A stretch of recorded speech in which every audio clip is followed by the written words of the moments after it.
the missing piece of spiritual awakening and why your nervous system holds the key to freedom. Part 2, From Survival to Sacred Space. Welcome back. If you've stayed with me thus far, I want you to know that you are already doing something incredibly courageous. You're becoming willing to look within, not to judge yourself, but to understand yourself. And understanding changes everything. So let's go a little deeper in part 2 here. Imagine for a moment that every experience you've ever had has left an imprint, not only in your memory, but also in the way your body responds to the world. Think about how quickly you pull your hand away from a hot stove. You don't have to think about it. Your body reacts before your conscious mind has time to even analyze that situation. That response is a gift. It was designed by God to protect us. The problem isn't that we have a survival system. The problem is when the survival system never receives the message that it is safe to rest. Most people are living with a nervous system that have become so accustomed to scanning for danger that peace actually feels unfamiliar. Have you ever noticed that? Some people long for peace, but when peace finally arrives, they become uncomfortable with it. Silence feels strange. Stillness feels unsettling. Calm feels almost suspicious. Not because anything is wrong with them, but because chaos became familiar. And the nervous system always moves towards what is familiar before it moves towards what is healthy. The realization changed my life. As a trauma nurse, I witnessed the incredible intelligence of the human body. Everything in the body is constantly working to preserve life. Your heart never asks for applause, your lungs never ask for recognition, and your immune system quietly serves you every single day. Your nervous system is doing exactly what it was designed to do. Its purpose is not happiness. Its first responsibility is survival. And when life contains repeated fear or unpredictability, neglect, emotional pain, or overwhelming stress, the nervous system adapts, it learns, it remembers, and it begins making predictions. It says, last time this happened, we were hurt. So next time, let's prepare. Without even realizing it, your body begins living in tomorrow's danger instead of today's reality. How many of us have walked into a room already prepared to be misunderstood? Already expecting to be rejected? Or already anticipating disappointment?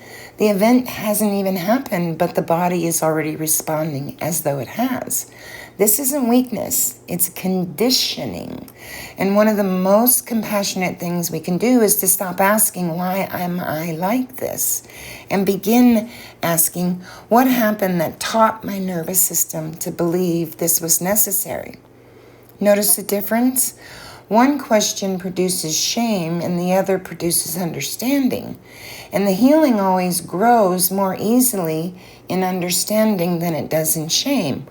Now let's talk about empaths for a moment.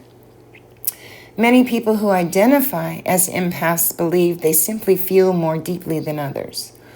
That may be true, but I also believe something else deserves our attention. Something that we call empathy is actually an extraordinary awareness developed through survival. Children who grow up in unpredictable environments often become remarkably skilled at reading facial expressions, changes in tone of voice, body language, and even emotional shifts. They become experts at noticing the smallest changes in any person's energy because at one time, that awareness may have helped them feel safer.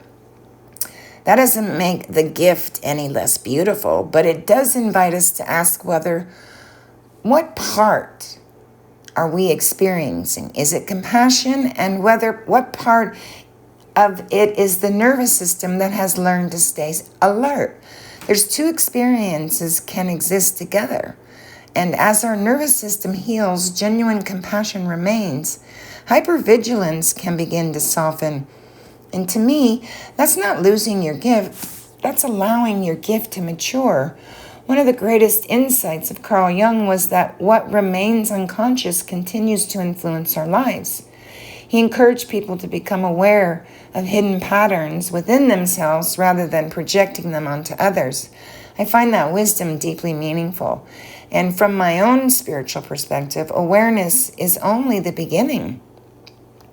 Once we become aware, we're invited into compassion, into forgiveness, into surrender, into grace. Not because we excuse harmful behavior, but because grace allows us to stop fighting ourselves. Healing isn't about becoming perfect. Healing is about becoming whole. Wholeness does not mean that every painful memory disappears. It means that those memories no longer define your identity. Perhaps you've noticed something else on your journey. The things that once excited you no longer do. Conversations that once felt meaningful are now shallow, or crowds can feel overwhelming, or noise maybe feels louder. Your desires for solitude have just increased. And for some people, these changes accompany periods of deep reflection or spiritual growth. And for others, it may also occur during a stress or a grief or a burnout or depression. Context matters, and if these experiences become distressing or persistent, it's wise to seek support from qualified healthcare professionals. There's no shame in caring for both your spiritual life and your mental health. They are not enemies. Sometimes people ask me, why do I suddenly need so much rest? I smile because I remember asking the same question. The answer may be, you're not lazy. Sometimes your body is finally receiving permission to stop fighting. Imagine carrying a backpack filled with stones for decades. At first it feels heavy, and then you get used to it, and eventually you forget you're carrying it at all.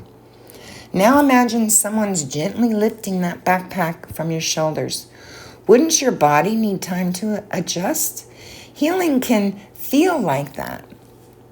Many people think awakening should make them stronger immediately.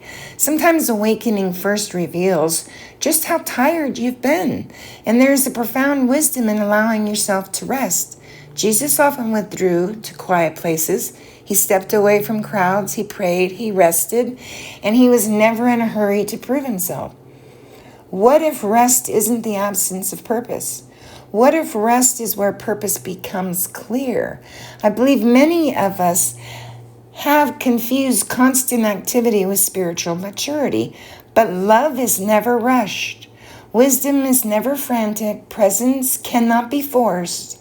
And one of the greatest gifts you can offer another human being is your regulated presence, not your words, not your endless advice, not fixing, just simply calm presence.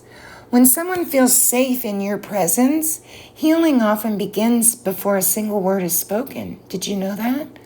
Think about the people who changed your life. Was it because they always had the right answer? Or was it because you felt deeply seen, deeply heard, and deeply accepted? That is sacred. That kind of presence cannot be manufactured. It grows as our own nervous system learns that we no longer have to live in constant defense. So today I invite you to practice something simple. The next time you notice yourself becoming overwhelmed, don't rush to analyze it. Don't immediately try to fix it. Instead, just place your hand gently on your heart, take a slow, deep breath, then another, and simply ask, Body, what are you trying to protect me from? Not with judgment, not with frustration, with kindness and compassion. And you may be surprised at the answer, because beneath so much anxiety is often a younger part of ourselves that simply wants to feel safe, loved, and accepted. That part doesn't need condemnation. It needs compassion. And compassion has the remarkable ability to calm what fear has kept alive. So as the nervous system begins to experience safety again, you may notice something extraordinary. Your intuition becomes clearer. Your thoughts become quieter. Your relationship becomes healthier. Your prayers become less about fear and more about trust. Not because you've been someone different or become that someone different, but because you've begun returning to who you've always been beneath the layers of survival. So, in part 3, we're going to explore how to cultivate this inner safety through spiritual practice, presence, compassion, and daily habits. We'll also discuss what it means to live in an awakened life, and not as an escape from the world, but as a deeper way of being fully present within it. Until then, namaste, everyone. Namaste.